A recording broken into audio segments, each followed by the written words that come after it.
Sometimes, the smallest moments can spark the biggest changes. Barron Trump didn't know it yet, but his life was about to take a turn he never expected. In this story we will tell the incident when Barron Trump stuck the sticks of an elderly man. If you enjoyed this story and want to hear more intriguing tales like this, don't forget to hit that like button to show your support. Subscribe to the channel and turn on notifications so you never miss a new story. And if this one kept you hooked, share it with your friends and family. We'd love to have them join our storytelling community. Your support makes all the difference. Thank you for being a part of our journey. Let's get started to our story. The story begins high above the bustling city, in the luxurious confines of a penthouse suite. Barron Trump's life is one of unimaginable privilege, a world of glittering chandeliers, private elevators, and endless opportunities. But this lofty existence comes at a cost, a growing detachment from the world below. One evening, as the sun sets over the skyline, Barron prepares to attend a high-profile charity gala. Dressed impeccably in a tailored suit, he barely glances out the tinted windows of his chauffeured car.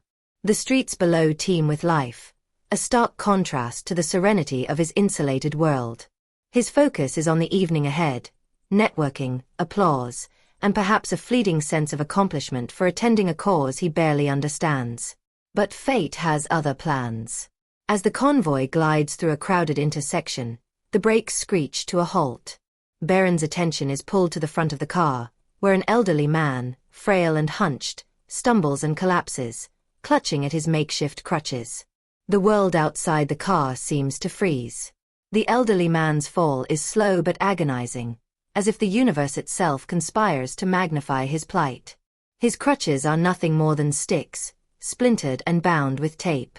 His clothes hang off his emaciated frame, and his face is lined with years of hardship. The city moves on around him. Pedestrians glance briefly before resuming their hurried pace. Cars honk impatiently, some swerving around him without a second thought. To most, he's an inconvenience, a momentary blip in their day. But to Barron, sitting in the silence of his car, he becomes something more, a mirror reflecting a life he's never known. "Should I call someone?" his driver asks hesitantly. Barron doesn't respond immediately. His instincts tell him to look away, to let someone else handle it. But something about the man's struggle roots him to the spot. Before he can think it through, Barron opens the car door.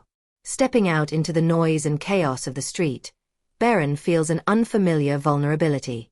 Heads turn, recognizing him instantly. His bodyguards spring into action, forming a protective circle, but Barron waves them off. He approaches the elderly man cautiously, unsure of what to say or do. "Are you all right?" he asks, his voice softer than he intended. The man looks up, his eyes clouded with pain and exhaustion. I just need to stand," he mutters. Barron extends a hand, helping the man to his feet. The crowd begins to murmur, phones recording the interaction. Barron ignores them, focusing entirely on the fragile figure before him. He hands the man a bottle of water from the car and asks, "Where do you need to go?" The man hesitates, as if unused to such kindness. "Nowhere," he says finally. "There's nowhere for me to go." Barron arranges for the man to sit on a nearby bench, away from the curious stares. As they wait for medical assistance, the man begins to speak, his voice trembling but steady. He tells of a life once filled with promise. A skilled carpenter, he had built homes for others, never imagining he'd one day be without one himself. A series of misfortunes, a factory closing, medical bills, and the death of his wife, had stripped him of everything. Now, he survives on the streets, invisible to a world that once valued his craft. Barron listens intently, each word piercing the bubble of privilege he's lived in. For the first time, he confronts the stark reality of systemic neglect and the fragility of human existence. The ambulance arrives, but Barron doesn't stop there.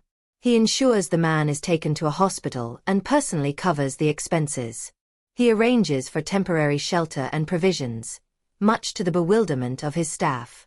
Back in his car, Barron can't shake the image of the man's eyes, a mix of gratitude and despair. That night, he He skips the gala and spends hours researching homelessness, poverty, and the systemic issues that perpetuate them. The more he learns, the more he realizes the depth of the problem.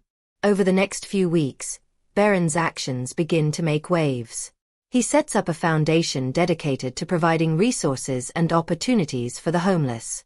His initial efforts are small, funding shelters, creating job training programs, but they grow quickly, fueled by his determination. The elderly man, now recovering, becomes a symbol of Barron's mission. He shares his story publicly, inspiring others to see the humanity in those society often ignores. Barron's initiatives face resistance. Critics accuse him of using the cause for publicity, while others question the sustainability of his projects. Within his family, tensions rise as they grapple with the implications of his newfound purpose. Despite the challenges, Barron remains steadfast. He expands his work, collaborating with experts and activists to address the root causes of poverty. Each success, no matter how small, fuels his resolve. The journey takes its toll on Barron. He faces setbacks, including failed initiatives and personal attacks. Doubts creep in, but he finds strength in the people he's helped and the vision he's fighting for. The elderly man, now a close advisor, reminds Barron of the power of persistence. Together, they navigate the complexities of creating lasting change. Years later, Barron's efforts bear fruit. Communities once plagued by poverty now thrive, and countless lives have been transformed. The elderly man, now thriving himself, speaks at an event honoring Barron's work, his voice filled with emotion. Barron reflects on how a single moment of compassion set him on this path. He realizes that true wealth lies not in material possessions but in the ability to uplift others. As Barron looks toward the future, he understands that the work is far from over. He pledges to continue his mission, inspiring others to join him. The story ends with a message of hope, emphasizing the ripple effect of kindness and the transformative power of empathy.